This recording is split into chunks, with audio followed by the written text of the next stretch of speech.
Ассаламуалейкум, Патша Көлді көрермен. Эфирде Шығыс ақпарат жаңалықтар жобасы. Бағдарлама тізгіншісі Қуаныш Рахметоллаұлы. Біздің жобамыз еліміздің ірі тау-кен металлургиялық компаниясы Казцинктің техникалық қолдауымен жүзеге асып жатқанын естеріңізге сала кетейін. Алдымен аңдатпа. Жаңа жылдан бастап зейнетақы мен жәрдемақы және айыппұл көлемі өседі. Шығыс Қазақстан облысы жетістіктері мен болашаққа бағыт. Жаңа жылда от шашу үшін айыппұл арқалауыңыз мүмкін. 2024 жылы ең көп қойылған есімдер тізімде кімдер көш бастап тұр.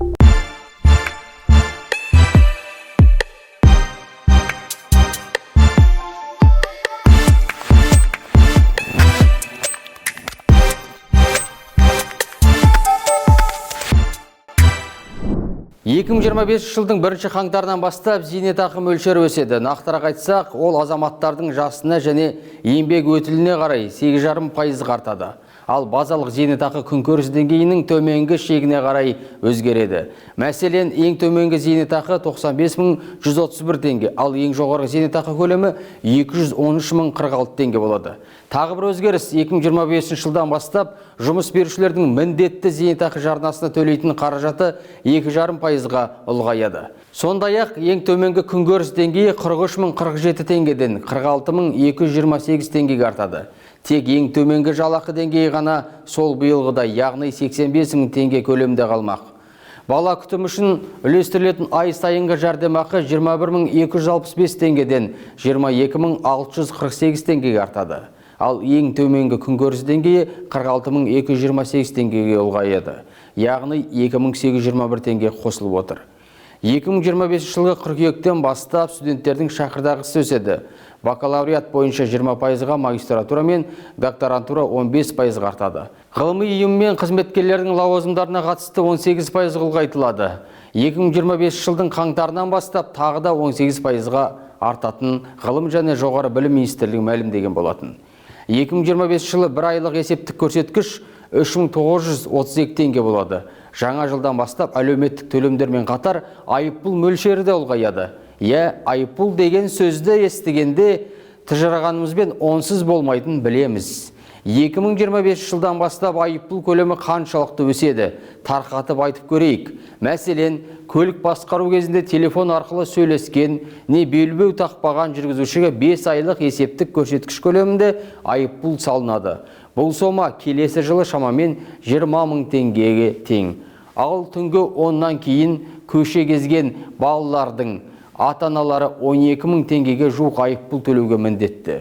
Қонағын құрметтейтін халықпыз, алайда көршілеріңіздің шамына тиіп мазасын алып жүрмеңіз. Себебі заң бойынша түнгі 10-нан кейін мүлде тыныштық бұзуға болмайды. Әйтпегенде 20.000 теңгеге жуық айыппұл төлейсіз. Сондай-ақ қоғамдық орында түкірген немесе белгіленбеген жерге қоқыс тастап, құқық бұзған адам да осы 19.000 теңгені төлейді.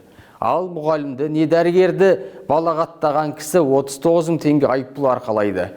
Қоғамдық орындарда балағат сөз айтқандарға 20 айлық есеп көрсеткіш, яғни 78.640 теңге айыппұл салады, немесе 30 тәулікке қамауға алынады. Мемлекеттік туды және рәміздерді қорлау елдің қадір қасиетін таптаумен тең. Демек, оларға салынатын айыппұл көлемі де қомақты болмақ. Нәтижесінде рәміздерді қорлаған үшін 3.000 айлық есептік көрсеткішке өсті, яғни 11.796.000 теңге айыппұл төлейтін болады. Өздеріңізге мәлім, 2025 жылғы 1 қаңтардан бастап айлық есептік көрсеткіш 3.932 теңге болады. Сәйкесінше әлеуметтік төлемдердің, оның ішінде бала туына байланысты бір жолғы және бала 1,5 жасқа толғанға дейін бала күтіміне тағайындалатын мемлекеттік жәрдемақы, наградталған аналарға, көп балалы отбасыларға төленетін төлемдердің көлемі де артпақ. Шығыс Қазақстан облысында 2024 жылы өңірдің әлеуметтік экономикалық даму үшін жемісті жыл болды. Бірқатар ірі инфрақұрылымдық жобалар іске асырылып, мәдениет, білім беру және экономика салаларында елеулі нәтижелерге қол жеткізілді. Жылдың айтулы шарасы көптен күткен Қазақстандағы ең ұзын Күршім көпірінің құрылысы аяқталып, пайдалануға берілді. Бұл өңір тұрғындары үшін үлкен оқиға болды. Жазда паромды сағаттап тосып, Қыста көлікпен мұздың үстімен жүретін күндер артта қалды. Елдің қуанышында шек жоқ. Бұл жоба тек Күршім ауданын емес, Шығыс Қазақстанның әлеуметтік экономикалық дамуына серпін беретін және еліміздің көлік логистика саласының дамуына оң әсер ететіні сөзсіз. Айта кету керек, биыл республикалық және жергілікті маңызы бар жолдарды жөндеу бойынша рекордтық көлемге қол жеткізілді. Мәселен, республикалық маңызы бар 392 шақырым автожолды жөндеу басталып, оның 110 шақырым аяқталды. Облыстық және аудандық маңызы бар жолдарға бөлінген қаржы көлемі 7 миллиард теңгеден 15 миллиард теңгеге дейін есе артты. Елді мекендердегі көшелер мен жол нысандарын жөндеуді ескергенде жалпы 34,5 миллиард теңге қаражат жұмсалды. Нәтижесінде 600 шақырым жол жөнделді. Оның ішінде асфальт ешқашан төселмеген ауылдар да бар. Өңірде білім саласына ерекше көңіл бөлініп, жайлы мектеп жобасы аясында 4 мектеп салынды. 2025 жылдың соңында пайдалануға берілетін 7 мектептің құрылысы басталды. Сондай-ақ 170 мектепті жоғары жылдамдықты интернетпен 100% қамту үшін 5 мектепте талшықты оптикалық байланыс желілері орнатылды. 161 мектепке Starlink спутниктік терминалдары енгізілді. Өскеменде тағы бір өндіріс орны іске қосылды. УК-Туруптех жауапкершілігі шектеулі серіктестігіне қарасты кәсіпорында полиэтилен құбырлары шығаратын болады. Жаңа зауыт Шығыс Қазақстанның ғана емес, көршілес өңірлердің де сұранысын қанағаттандыруға қауқарлы. Өнімі де жоғары сапалы, өндірісте заманауи технологиялар ғана қолданылады. Биылғы жыл жарқын спорттық шаралармен ерекшеленді. Біздің облыста 67 республикалық және 2 халықаралық іс-шара өтті. Шығыс Қазақстан облысының спортшылары 4968 медаль жеңіп алды. Оның 1787-сі алтын. 5-ші дүниежүзілік көшпенділер ойындарында Шығыс Қазақстан облысының спортшылары алтын, күміс және қола медаль жеңіп алып, ел намысын абыроймен қорғады. Шығыс Қазақстан облысында Салбұрын 2024 халықаралық бүркітшілер фестивалі өтті. Бұл шара Астанада өткен көшпенділер ойынның жалғасы іспеттес. Осымен екінші рет өткен шараға 6 мемлекеттің құсбегілері келіп, қырандардың бабын сынады. Сонымен қатар фестиваль аясында тақымы мықты жігіттер асау үйретсе, мергендер садақ атудан сынға түсті. Алыс жақын шетелдерден туристер келіп, фестивальді тамашалауға мүмкіндік алды. Облыстың тұңғыш оперетта театрында қазақ өнері үшін маңызды оқиға Айсұлу операсының премьерасы өтті. Бұл қойылым ұлттық өнеріміздің жаңа қырларын ашып, елдің мәдени өміріне тың серпін берді.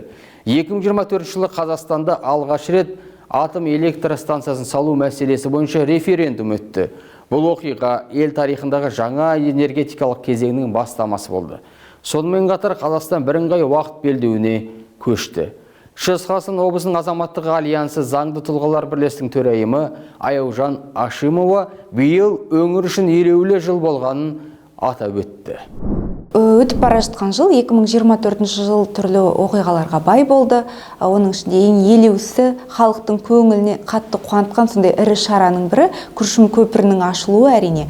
Бұл мына сол өңірдегі Күршім, Марқа, Зайсан, сол жақта халықтың көңіл күйін ғана емес, қауіпсіздігін ғана көтеріп қоймай, сонымен қатар менталитетіне де әсер ететін үлкен ірі шара болып отыр. Өте қуантқан, есте қалған осы шара. Сонымен қатар саяси оқиғалар да болды. Оның бірі мысалы атом электростанцияларын салуға қатысты референдум өткіздік. Осы референдумда халық аталмыш шараға байланысты өзінің пікірін білдірді. Пікірін білдіріп, сондай саяси шешім қабылдауға үлес қосуға мүмкіндік алды. Туризм саласында енді шығыс өңірі туризм дамытуға мүмкіндігі мол болғандықтан, мына шығыс Салбұрыны сияқты, жақында ғана өткен Аяз аталар фестиваль сияқты тамаша шараларда өтті. Бұл да халқымыздың көңілін бір көтеріп тастайтын, ұлттық құндылықтарымызға басқа қырынан жаңаша қарап, соны дамытуға үлес қосатын шаралар. Ал енді мына жалпы өзіміздің секторына, үшінші сектор деп аталатын үкіметтік емес ұйымдардың саласына келетін болсақ, Мына облыс басшылығының тікелей тапсырысы мен бақылауында отырған шараның бірі үкіметтік емес ұйымдардың, белсенді азаматтардың әлеуметтік жобаларын жүзеге асыруға көп көңіл бөліне бастады. Сонымен қатар қаражат та бөліне бастады. Бүгінгі таңда мына еститін мемлекетті жүзеге асыруға бағытталған бір қатар шаралар, соның ішінде биліктің осы белсенді азаматтармен сұхбаты түзілген тамаша бір жыл болып отыр. Алдағы уақытта осы әлеуметтік жобаларға қатысты, халықтың белсенді азаматтардың идеяларын жүзеге асыруға қатысты осы игі бастамалар жалғасын табады деген сенімдеміз. Шығыс Қазақстан облысы үшін бұл жыл тек инфрақұрылымдық емес, сонымен қатар мәдени, экономикалық және әлеуметтік жаңалықтарға толы болды. Бұл жетістіктер өңір тұрғындарының өмір сапасын арттырып, алдағы жылдарға жаңа мүмкіндіктердің негізін қалады. Қазақстанда отшашуды арнайы талапқа сай атпаған жандар жауапкершілікке тартылады. Айыппұл көлемі де аз емес, 78.640 теңге. Өйткені бұл түнгі сағат 22:00-ден кейін әлеуметтің тыныштығын бұзу болып саналады. Сондай-ақ отшашу кезінде қауіпсіздікті сақтау басты орында болу керек. Балалар, ересектердің қарауынсыз пиротехникаға қол тигізбей, оны пайдалану кезіндегі қауіпсіздік ережелерін сақтау қажет. Әріптесім Балауса Мелісқызы тарқатсын.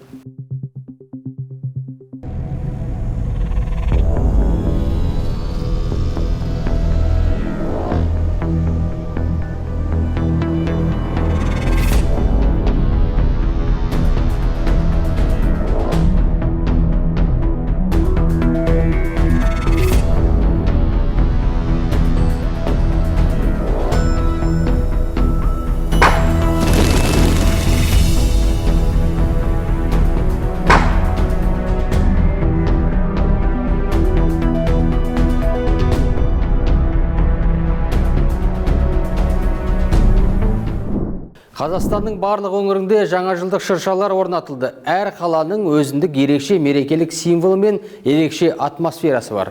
Біз еліміздің қалаларының алаңдарын безендірген жасыл сұлулар туралы ең қызықты деректерді жинадық. Биыл Астананың 6 ауданына да мерекелік көңіл-күй сыйланды. Қала бойынша барлығы 30 шырша орнатылды. Олар 100 мыңға жуық ойыншық пен 100 шақырымнан астам гирляндамен безендірілді. Егер 2023 жылы Астананы безендіруге 823 миллион теңге жұмсалса, биыл бұл сома 696 миллион теңгені құрады.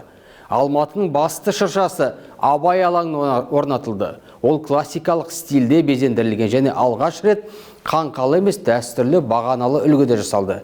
Безендіруге 6 шақырым гирлянд пен жарқын шарлар және жаңа жылдық ойыншықтар пайдаланылды. Қаланы безендіруге биыл 800 миллион теңге жұмсалды. Семейде жаңа жылдың басты символы шыршаны жергілікті әкімдік 25 миллион теңгеге сатып алған. Алайда оны орнатуға және безендіруге қаражат қарастырылмаған. Сондықтан жұмыстарға тұрғын үй коммуналдық шаруашылық бөлімінің қызметкерлері, еріктілер және мұғалімдер тартылды. Жұмыс барысында мұғалімдердің бірі 4-5 метр биіктен құлап, ауыр жарақат алды. Денсаулық сақтау министрлігі медициналық көмекті ұйымдастыру департаментінің директоры Гүлнара Сәрсенбаеваның айтуынша 25 желтоқсанда науқастың жағдайы жақсарған. Шымкент пен Таразда басты шыршалардың шамдары бір мезгілде жағылды. Алайда биыл Шымкенттің басты сұлуынан айырылып қала жаздаған кезі болды. Негізгі мерекелік шара кезінде шырша отқа оранды. Ал Таразда жаңа жылдың басты символымен бәрі ойдағыдай болды. Мұнда бірнеше жыл ішінде алғаш рет тұрғындарды шақыра отырып салтанатты рәсім өткізілді. Шымкент пен Тараздағы жасыл сұлуларды безендіруге биыл шамамен 100 миллион теңге жұмсалған. Өскеменнің дәл орталығында ұлттық нақышта безендірілген сәнді шырша жарқырап тұр. Шырша сәукеле қазақтың ұлттық бас киімі түрінде жасалған, ал оның бұтақтарын қазақтың дәстүрлі ою-өрнектері безендірілген. Бұл бейне қала тұрғындарына мәдени мұраның байлығын еске салып, дәстүр мен жаңа жылдың рухын біріктірді. Шырша тек сәндік безендіру ғана емес, бірлік, мәдениет және жаңа жылдық ғажайыптың шынайы символына айналды. Биыл қазақстандықтар міндетті әлеуметтік медициналық сақтандыру жүйесі есебінен жалпы құны 1 миллионнан астам болатын қымбат зерттеулерден өтті. Компьютерлік және магниттік резонанстық томография диагностиканың заманауи тәсілі. Томография арқылы әртүрлі аурулар мен асқынуларды бастапқы сатысында анықтауға, сондай-ақ органдар мен тіндердің жай-күйін бақылауға болады. Аталған қызметке жүгінген 500 мың пациенттің 45 мыңында онкологиялық ауруларға күдік бар екен анықталып, арнайы тексеруден өткен. Ағымдағы жылы зерттеулердің саны өткен жылмен салыстырғанда 31,2 мыңға өскен. Медициналық ұйғарымы мен сақтандыру мәртебесі бар пациенттерге қызмет көрсету тегін. Міндетті әлеуметтік медициналық сақтандыру жүйесі бұл Қазақстанда 2020 жылдың 1 қаңтарынан бастап іске қосылған медициналық қызметтерді қаржыландырудың жаңа үлгісі. Осы жүйе арқылы азаматтар медициналық сақтандыруға жарна төлеп, медициналық қызметтердің кең спектріне қол жеткізе алады. Биыл елімізде жаңа туған нәрестелерге қандай есімдер көп қойылды? Ең көп қойылған есімдер тізімде ұл балалардан Мұхаммед, қыздардан Айлин есімі көш бастап тұр. Ұлттық статистика бюросы берген ақпаратқа сенсек, биыл Қазақстанда Мұхаммед есімді 2752 және 3910 Медина дүниеге келген. Ал екінші орында Айсұлтан, қыздардан Асылым есімі тұр. Биыл Қазақстанда 2224 Айсұлтан, 3686 Асылым өмірге келген. Үздік үштікті Әлихандар мен Айлиндер жалғайды.